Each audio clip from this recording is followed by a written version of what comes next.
akhirnya Bapa mengirim putranya yang tunggal, yang bernama Yesus, menjadi jembatan, menjadi perantara kita, supaya terhubung lagi hubungan kita, dan kita bisa sampai kepada tujuan, yaitu rencana Tuhan yang indah, keselamatan yang kekal.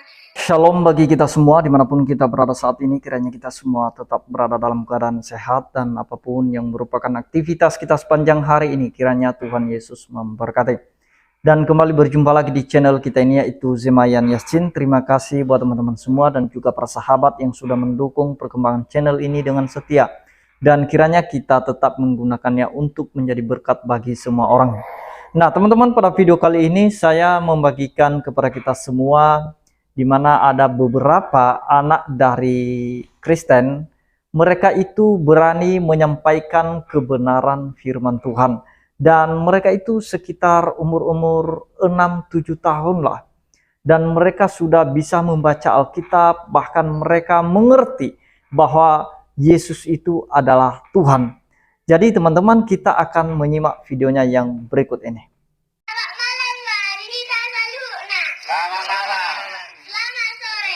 Selamat sore. Pada saat yang berbahagia ini, kita patut berterima kasih kepada Tuhan Yang Maha Esa karena kita bisa berjumpa dalam keadaan sehat dan bersukacita untuk memuji dan memuliakan nama Tuhan, khususnya dalam acara Children Talent.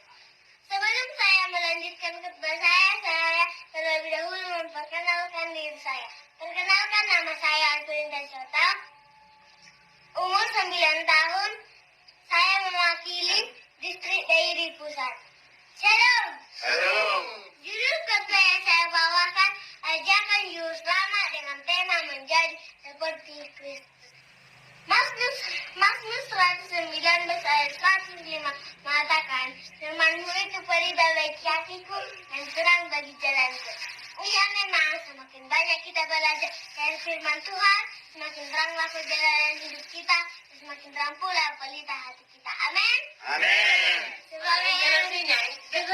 Sebagai orang Kristen yang benar, belajar dari firman Tuhan, tentu pilihannya ingin mendapat kerajaan surga yang kekal. Benarkah itu Bapak Ibu opung sekalian? Benar. Terima kasih. Bagaimana kita supaya kawan surga yang kekal? Matius 19 ayat 14 mengatakan, Yesus berkata, sesungguhnya barang siapa tidak menyambut anak kecil, ia tidak akan masuk ke dalamnya. Baik kita masuk ke dalamnya, mari kita menyusup anak kecil. Siapakah orang-orang itu? Kita jawab dalam hati kita masing-masing. Dan siapa anak kecil itu? Tentu di dalam Tuhan kita semua anak-anaknya. Padahal anak-anak sering diremehkan. HP ibadah kelutan oleh rekon jujur. Kita kodoh heradak dana. Memang sifat mau heradak dana. Manang meru puho dah heradak. Oh, tidak dapat jadi jadi berkata. Apa ya ada maitan surat Imamku 10 ayat 15 betul. Yesus berkata, sesungguhnya barang siapa tidak menyambut seperti anak kecil, ia tidak akan masuk ke dalamnya. Nah, kita menyusup anak kecil, kalau disakiti cepat dilupakan. Tetapi kalau dijanjikan mamanya, merasa satu terus ingat-ingat. Malah kita lupakan yang jahat, ingat janji Tuhan, selama selamat. Siapa yang hadir pada hari Sabat ini yang menjadi Yesus Kristus? Tunjuk tangan. Tunjuk tangan. Terima kasih. Bagaimana? Oleh karena itu, yang pertama, senang berdoa. Yang kedua, senang baca Alkitab. Yang ketiga, senang berbakti. Yang keempat, senang bersaksi. Yang kelima, senang berbuat baik. Tetapi dan semua itu mengatakan gampang melakukan sulit. Matius 26:41 mengatakan, berjaga-jaga dan berdoalah supaya kamu jangan jatuh ke dalam pencobaan. Roh memang buruk, tetapi daging lemah. Memang roh itu buruk, tetapi daging lemah. Kalau tidak ada Yesus, maka daging kita lemah. Dalam 1 Tesalonika 5:17 mengatakan, tetaplah berdoa. Marilah kita tetap berdoa supaya jangan jatuh ke dalam pencobaan. Doanya firman Tuhan yang kita bawakan, Tuhan memberkati. Amin. Amin. Khotbah hari ini adalah firman Tuhan tentang kasih Allah kepada mau rezeki dikasih. Bukan yang secara langsung. Tuhan mau lihat hati kita baik atau keras. Kita sombong atau enggak. Ngerti? Jadi nggak secara langsung kita harus dapetin. Ada orang kayak gitu. Dia kesel. Dia mau balas dendam. Gimana? Akhirnya dia tahu sendiri. Akhirnya dia berdoa sama Tuhan. Betul-betul sungguh-sungguh dia dapetin rezeki. Pas paginya di lemari gak ada baju sama sekali. Adanya uang miliaran. Kalau kamu mau apa aja, apartemen, apa aja gitu, kamu harus sabar sama Tuhan. Belajar sabar kalau begitu. Saya aja minta sepeda, saya sabar. Kata ibu saya, harus sabar nak, harus sabar nak, harus sabar nak. Setiap hari. Jadi kita nggak boleh langsung secara langsung gitu. Tuhan kan mau lihat kita baik. Kalau nggak mau ya sudah nggak apa-apa. Tuhan bilang kayak gitu loh. Tapi kita nggak dengar. Tapi kalau kalian berdoa sungguh-sungguh, baru kalian dengar suara Tuhan. Kalau kamu nggak dapetin, artinya dulu kamu sombong. Kamu keras kepala. Kamu nggak bisa dibilangin. Terus kamu harus berdoa sungguh-sungguh biar dapat apartemen atau uang atau segala macam yang kalian mau. Jadi harus sabar, nggak langsung kayak gitu. Kan Tuhan juga mau lihat. Nggak boleh langsung. Namanya nggak sabaran, kita harus belajar sabar. Kita nggak boleh secara langsung dapetin. Nggak boleh kayak gitu. Itu namanya nggak sabaran, kata ibu saya. Kamu tuh harus sabar. Sabar berdoa terus. Supaya saudaraku yang dikasihi oleh Tuhan, tentunya di antara saudara pernah yang namanya bepergian. Saat bepergian kadang melewati yang namanya jembatan. Tapi jembatan itu mungkin ada yang rusak. Nah, apa yang kita lakukan? Tentunya kita tidak akan sampai di tujuan kalau kita harus melewati jembatan itu rusak. Saudara, pada awalnya Bapak merancangkan setiap kita dalam perjalanan ini indah. Perjalanan ini supaya sampai di tujuan dengan baik. Tapi kenyataannya oleh karena dosa dan pelanggaran manusia, jembatan itu rusak.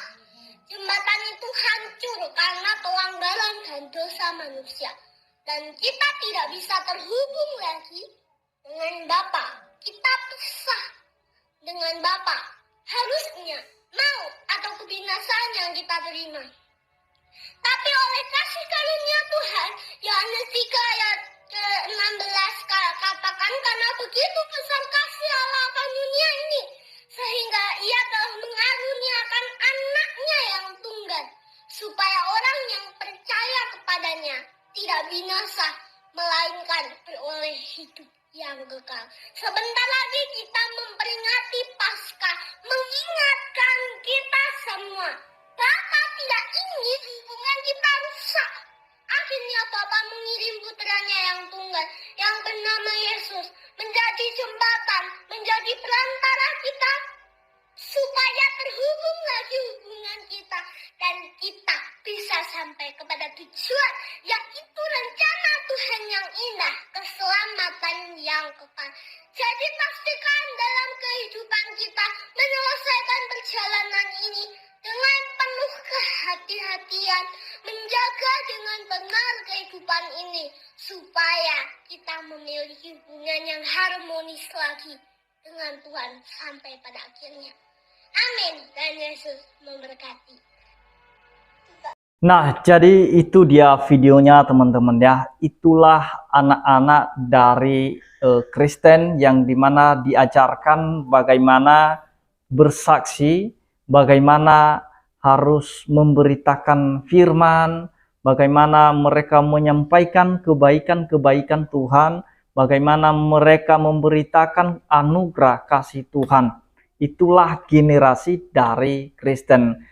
Berbeda dengan generasi yang dimana pernah saya upload videonya, dimana tetangga kita membawa turun anak-anak balita, anak-anak remaja di jalan untuk demo sambil teriak nama Allah mereka, sambil merobohkan gereja. Itu berbeda teman-teman ya. Itulah perbedaannya kita dengan mereka. Jadi anak-anak dari kekristenan ini, itu mereka begitu luar biasa menyaksikan kasih Tuhan. Kalau dari khotbah yang pertama tadi, dari anak yang pertama, dia menceritakan tentang bagaimana kasih Tuhan, bagaimana ajakan juru selamat. Diajar kita supaya kita tetap senang berdoa, senang belajar Alkitab, senang berbakti. Pokoknya semuanya kita harus senang dalam melakukan segala hal-hal yang baik. Kalau khotbah yang kedua tadi, dia mengajarkan kita bagaimana kita harus sabar menantikan jawaban doa kita dari Tuhan. Kita sungguh-sungguh berdoa seperti yang disampaikan oleh firman Tuhan bahwa doa orang benar bila yakin didoakan sangat besar kuasanya. Tapi intinya harus hidup benar. Nah, dan yang terakhir, dia menyampaikan bagaimana rusaknya, retaknya, terpisahnya kita dari Allah. Dan oleh karena kasih karunia anugerah daripada Allah, dengan mengutus anaknya yang tunggal, supaya hubungan kita itu kembali harmonis. Persekutuan kita kepada Tuhan kembali harmonis. Jadi itu sungguh luar biasa. Sekali lagi berbeda dengan anak-anak tetangga kita yang kemarin itu bawa anaknya turun ke jalan, anak remaja, anak kecil, sampai mereka teriak-teriak nama Tuhan mereka dengan merobohkan gereja, dan mereka sudah berpikir bahwa mereka dapat pahala dari semua itu. Jadi berbeda dengan yang diajarkan oleh Tuhan Yesus, seperti yang disampaikan oleh adik-adik kita ini tadi, bahwa memang kita itu harus melupakan apa yang jahat, melupakan hal-hal yang jahat, supaya kita tetap fokus kepada kebenaran. Demikian yang saya sampaikan. Kiranya Tuhan Yesus memberkati kita semua. Shalom.